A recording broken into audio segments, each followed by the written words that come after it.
Welcome to Progress in Practice, where we explore what it really takes to build and sustain a professional service business. The hard lessons, the smart moves, the uncomfortable truths. Because success leaves clues, if you're willing to look for them. I'm Charlie Redding. Let's dive in.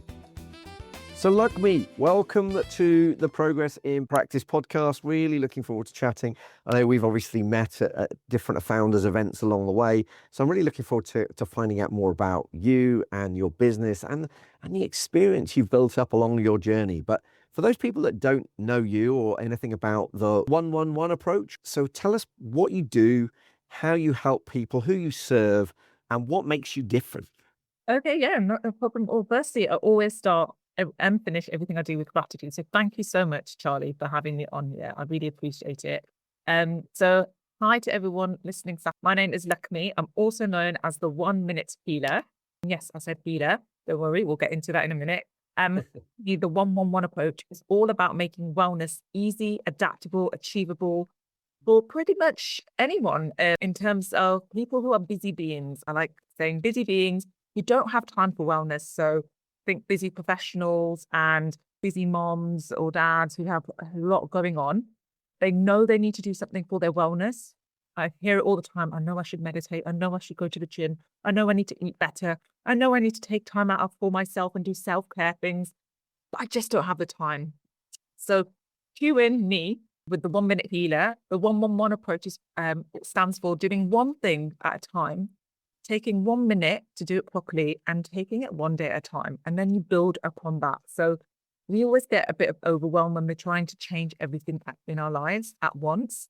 And that's why most people kind of quote unquote fail at things like sticking to a gym membership, sticking to a diet, or meditating every day, because they're trying to do too many things at once or too much at once.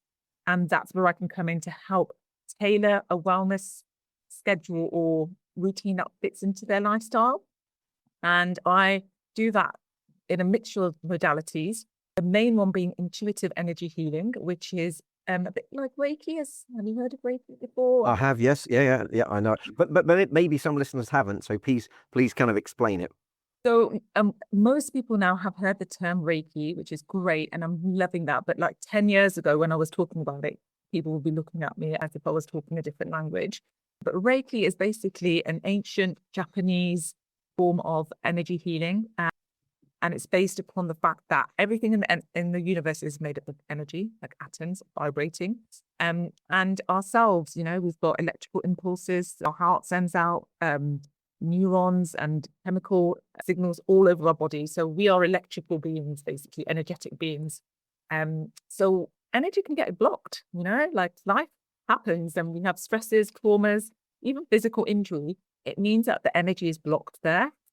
What I'm able to do through something called intuitive Reiki, so it's not traditional Reiki, I'm able to tap into people's energy, help them connect to their own energy, and then remove any of those blocks. Now, it sounds really weird and woo-woo, and I'll be honest, it is, but there's also science behind the woo-woo. So I like to bring the why behind the woo-woo because I used to be in the medical field. I have a science degree. So I love teaching people the power of their mind, the power of their body, and the power of energy healing. And what makes me different is, like I said, there is the traditional Reiki, and I am a Reiki teacher, a Reiki master teacher of that traditional style. But I also do 7 other different styles of Reiki and energy healing. So what traditional practitioners take about an hour to do a session, I get the same results in about 10 minutes, which is why I specifically cater to those people who don't have time for long, drawn-out wellness routines. I'm able to get those results very, very quickly for my clients. Brilliant. I love it.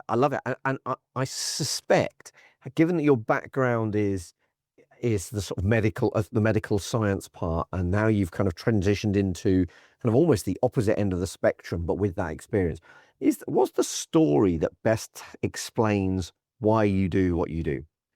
So I was I'm intuitive since birth. So I've come from a family on both sides, mom and dad's side, of being from very intuitive ancestors, basically, healers, light workers, dare I say it, psychics, in my family. So I come from a very spiritual background.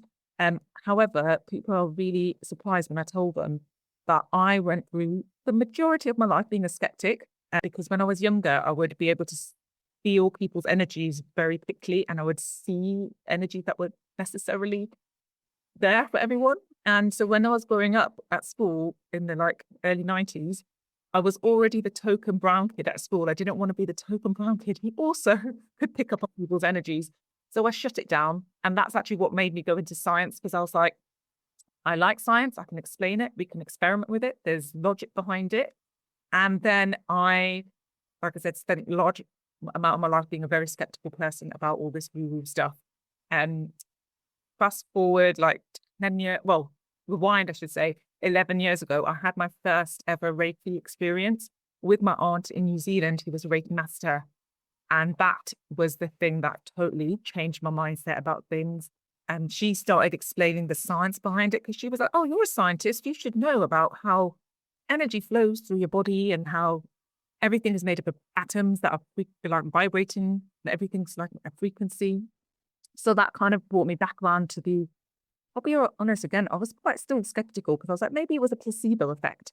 So when I came back to England and New Zealand, having had that experience, I went on a mission to kind of disprove it. But every time I'd go and I started learning about it, I was getting such positive outcomes for myself. And then when I was practicing it on my family, they were like, Lakhmi, you're doing something completely different. Like, you need to follow this path. And that's what kind of led me into doing what I do now. Brilliant. And just to kind of dig a little bit deeper, can you explain at a deeper level, if you're able to, what was it that happened when you were with your aunt in New Zealand that kind of changed something, or what did you feel, or what went on?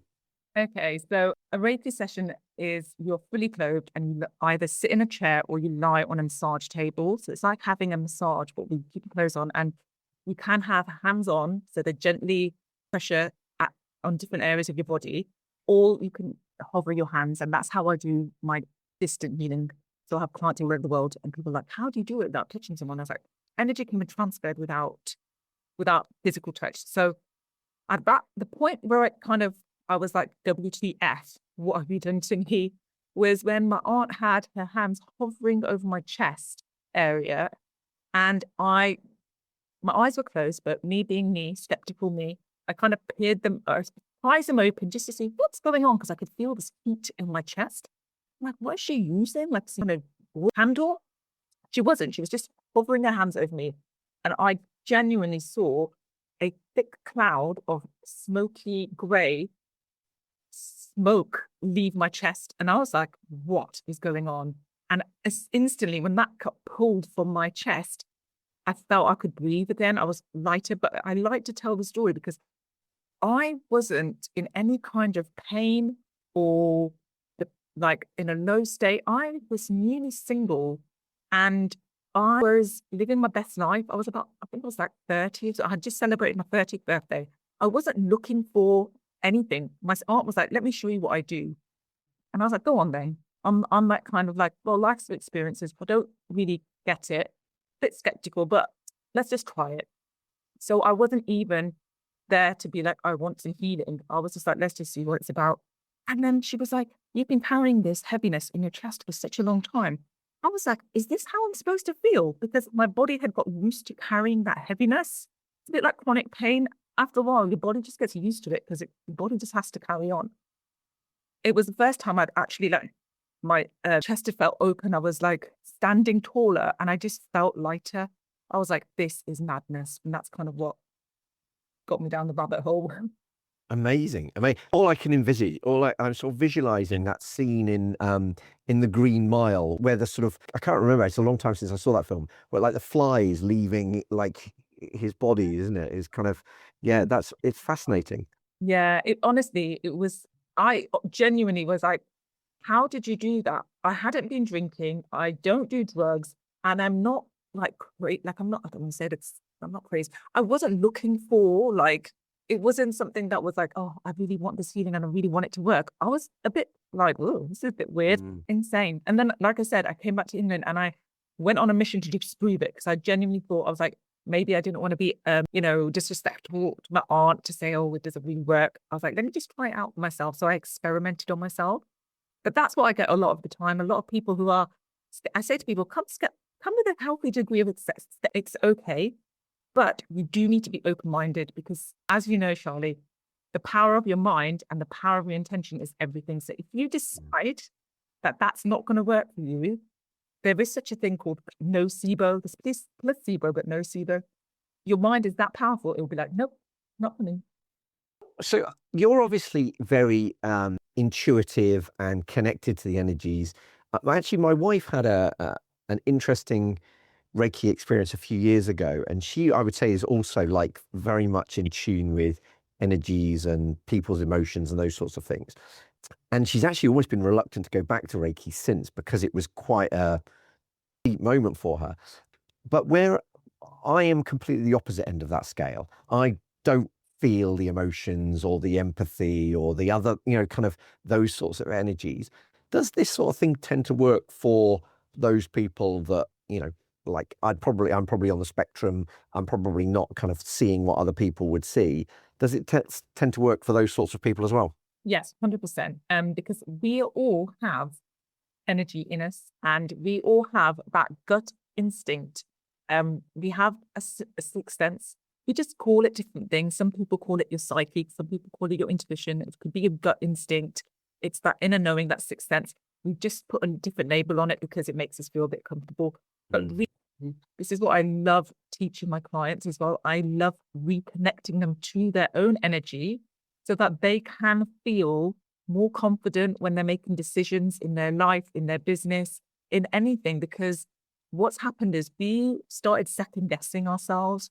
Like you said, some people are very connected to that intuition and they can immediately be like, yep, that's a good person, or that's the avenue I need to go to, even in business. But some people are very reluctant because they're not connected to their bodies. And the more you do this work, I know it sounds quite woo-woo, but the more you get connected to your body, the more random magic coincidences, things that happen. I have clients who run multi-million pound businesses and they've had regular sessions with me and they're like, Lakhmi, I don't know how this is happening, but I'm not doing anything different in my business. The only thing I'm doing is these regular sessions with you, but these major contracts are just falling into my lap. And I'm saying to them, it's because you're vibrating at a different level now. Your frequency is sending out to you signal to other people that are on that same frequency.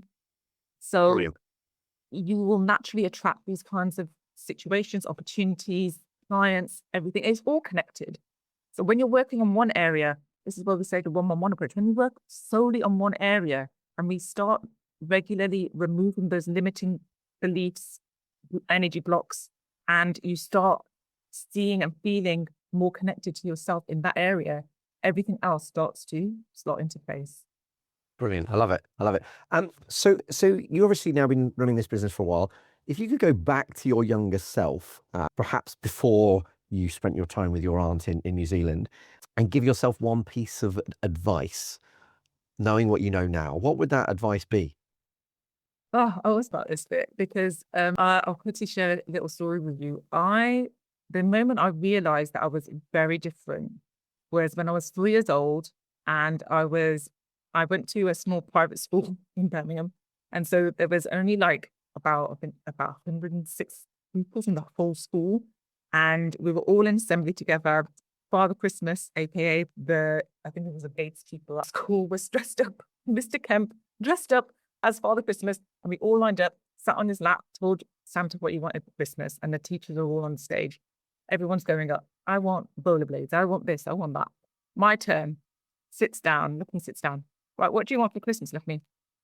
Peace on earth. And simultaneously, the teachers on the stage were, ah, and then the whole school started laughing. And I remember feeling in that moment, wow, okay, that was a wrong answer. Like, what was going on? And then fast forward, when I was just starting out on this journey, I was with someone and we had an argument and they said to me, you're so naive that you think that you're going to change the world with your woo-woo stuff. No one's going to really take it. They just call me all this stuff. And I was like, I was taken back to that memory. So I would say to my younger self, stay true to who you are.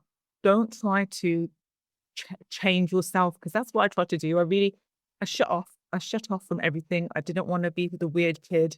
I didn't want to talk about things that made people feel uncomfortable, or I just wanted to fit in. So I'd say, no, don't fit in, because your weirdness, your woo-ness is actually what's going to draw people to you and you're going to make a difference. You might not get peace on earth, but you're going to definitely get peace within people. And that's why I say to people, your world is you. And so my new programs are called Warrior of Your World and Heal Your World programs, because your world is actually you. So if you can heal yourself, you're healing the world.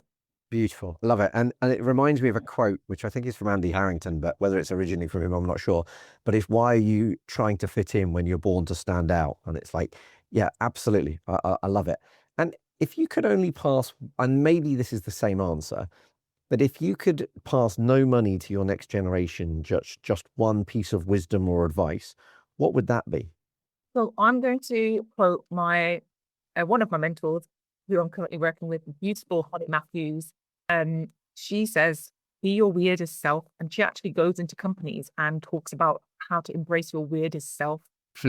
Not, do not shy away from what makes you weird, because what makes you weird is what other weirdos are going to be attracted to. And guess what? We're all weird. We all have our quirks. We all have all weird, like, things that we like, and so don't ever dull that down. Like, why would you do that? Yeah. I think that's brilliant advice. So what's the biggest obstacle blocking you in your business at the moment from reaching all of the goals that you're setting? I think just because of the nature of the work that I do, a lot of and our client confidentiality is hot for me, like, always. So I feel like if more people, or if I was able to share more about how my clients have had experiences and changes, but it came from them, I think that would really help. Because I don't know, maybe this is just me as well. Like, I put out testimonials, and they're usually written, and I don't put names on them because of client confidentiality. But sometimes I always also feel like, if one of my clients made a video and said, this is how I felt, and this is how it helped me, I feel like it would hit differently, and it would speak to a lot more people. Never ask my clients to do that, because unless somebody feels comfortable enough to some things that I help my clients through are very dark. I deal with a lot of trauma daily, and it can be hard for people to kind of talk about it even after they've gone through it. So I think maybe just the way I market myself, I think, could be better, because what I do is very, very niche, and I find it hard to kind of just use words. That's why I say to people, just come and have a session, try it out, because I can try and stand there and make a reel about it or make a post about it, but it won't really truly capture what the essence of what I can do for people is. I think you're right. So in the Trusted Team, we do a piece called the Story Playbook, which is kind of building up a whole playbook of all the best stories. And some of those will be the stories you've already shared on this podcast already, and some of those will be the stories of your clients that you've helped. And I'd be surprised. So when I ran the financial planning business, nobody ever wants to talk about their finances but they can talk about the experience without talking about the finances. And we would always get client testimonials of video interviews of them, and they're incredibly powerful because it's third-party endorsement, which is really powerful in your marketing, as you already know. I'd be surprised. I think if you ask, you might find that people are willing to accept to do a video which doesn't need to go into the dark details of it. Yeah. You know what? As you said that, my dad's voice popped in. It was like, my dad would always say, if you don't ask, you don't get. Yeah. I just need to get better at asking. And that's my little motto for this year. Actually, I think it's even on my vision board. I put it on, just messing in favor now. But it literally says, the word of my for 2026 is determination. And underneath it is, just ask. if you don't ask, you don't get. There you go. Thank We've you. solved it. Yeah. But what I'll also do is the story playbook is an interesting thing because there's lots and lots of ways that you can use a story like that, not just on your website or in your social media, but actually there's loads of ways that you can use that to create really powerful marketing. So what I'll happily do is I'll send you, it's something that we do within the Trusted Team, but I'll send you the story playbook and you can use it in any way you would like. And I'll put it in the show notes for anyone else that's listening as well. So I always like to dive into the like books that have helped guide people. So is there a book or a framework or something like that that you found helping you, and where does it show up in your business? Okay, so this is going to be a little bit out there, but I'm going to. Good. We like that. It's me. Of course, I'm not going to have the stand. It's called The Magic by Rhonda Burns, who wrote The Secret. Oh, yes. Yes. Okay. Yeah. 28-day is I'll be honest, it's a book. It's not just a book. It's like a 28-day gratitude exercise. It's hard. It is very hard. I do it every single year. I've only ever finished it fully 3 times in my life, and I've been doing it for the last 8 years. And that is all about really feeling true gratitude. And the way it shows up in my business is, I mean, I started this podcast. Everything I do start and finish with gratitude. The more gratitude you can have for what you have right now and truly feel it on a deeper level, not just be like, oh, I'm so grateful for my house. That actually spend at least a minute on brand, do a minute of gratitude every day to really think about what you have already. So many people think that they're grateful. Oh, I'm thankful. I say thank you all the time. But do you truly feel it? Do you sit there with the little things? Like every morning when I pour my glass of water, and I genuinely am like, I'm so grateful for my like super clean reverse osmosis water machine. I am a water snob now. But I'm like, there's so many people who don't have access to clean water. And every morning, I'm just like, I'm so grateful I have clean water. But you kind of tend to stay over that. So in my business, every single client, every single follower, I send them a message. I'm so thankful that you're here and being part of my world. And it makes a massive difference. Brilliant. And do you know what? I've read The Secret years ago, but I've never heard of this book. So I will check it out and give it a go. And I love the focus on gratitude. I think, Tony Robbins always says you can't experience anger when you're feeling gratitude. So it's an incredibly powerful emotion and something that we should all use in our daily practice, I think. One book I wanted to ask you about is I don't read loads of business books and personal development books. I don't read much fiction. But when a Dan Brown book comes out, I do read fiction because it's a nice page turner. But also, I love the fact that he uses real history, real science, and real organizations. Have you read The Secret of Secrets, his latest book? I haven't. You're so funny you say that 'cause I'm more on self-development, but if it's a Dan Brown book, I'm like, yeah, I'll read it. So this latest book blew me away. Like the first time I read the Da Vinci Code, it blew me away. This is the first time another one of his books has completely blown me away.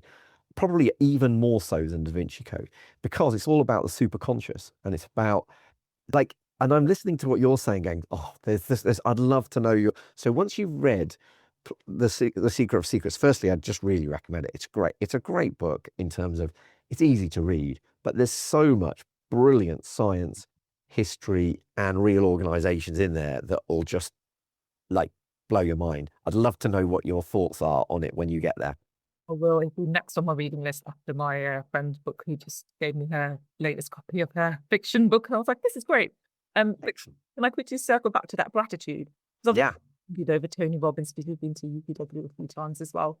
But there's also gratitude in the challenges and the sadness as well. Everything is a gift, because if you see it like that as well, I've started seeing everything, even things that trigger me, even things that make me feel sad. I'm like, I say now, thank you for this gift, because it's an opportunity for me to see what needs to be healed in myself. Why is this triggering me? Why am I feeling so sad about this? Like, what's going on? Because the only thing we can control is ourselves, our emotions. So if something's making you feel sad, that's not true. You chose to feel sad because of this thing. So when you start flipping the script a little and you actually start seeing the gratitude, thank you for this thing that's making you sad, because now I'm like, why is it making me sad? Let me see what's going on there. That's a bit freaky. But I just love helping people believe that. I think you're absolutely right, and I think there's more kind of like obviously we've both done the Tony Robbins stuff in time, and I think he would be very much in tune with that, wouldn't he? He would be. Well, if you know Tony, hit me up. I'll have a chat with him about it. But I think he would say there's good experiences and learning experiences, and so yes, when you can see why is this triggering me, why am I getting angry here, and what is the learning experience, it makes you look at everything in a different way, doesn't it? But being grateful for the bad experiences is probably a step up above that, which I think is brilliant. So if listeners are wanting to find out more about you or the 111 approach, where's the best place for them to follow you, contact you, all that sort of stuff? And obviously we'll put this in the show notes. My main platform is Instagram at 111 approach. I am on TikTok and LinkedIn as well, and I have a website. But on my Instagram, every day I do 3 1-minute meditations live at 8 o'clock. But if you don't catch it live, you can always watch the replays. And I've got a lot of new things coming out. I don't know when this is going to air, but things are shifting in my business as well. So I'm bringing out mini challenges that are very easy to do.